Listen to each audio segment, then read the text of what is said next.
সুৰক্ষা লৈ বৰ মানে বৰ হুলস্থুল হৈছে সব জেগাত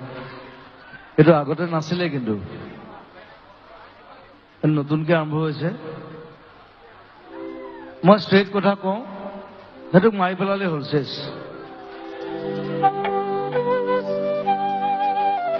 কিন্তু আমাৰ এনেকুৱা আইন নাই প্ৰব্লেমটো সেইটো আমাৰ ইয়াত আমাৰ ইণ্ডিয়ান আইনখন এনেকুৱা যে 100টা মানুহ মাৰিলেও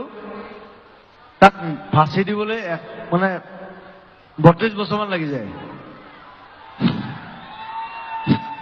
গতিকে সেইকাৰণে আইনখন সলাব লাগে প্ৰথম কথা আইনখন সলাব লাগে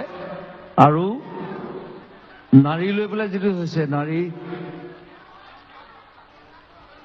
ছোৱালী লৈ নাৰী লৈ সৰু ল'ৰা ছোৱালী লৈ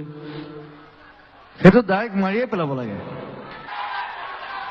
আমাক আইন কেলে লাগে সেইটো ডাইৰেক্ট মাৰি পেলালে হ'ল ডাইৰেক্ট মাৰি লটকাই দিলে হ'ল গছত খতম I am like that thank U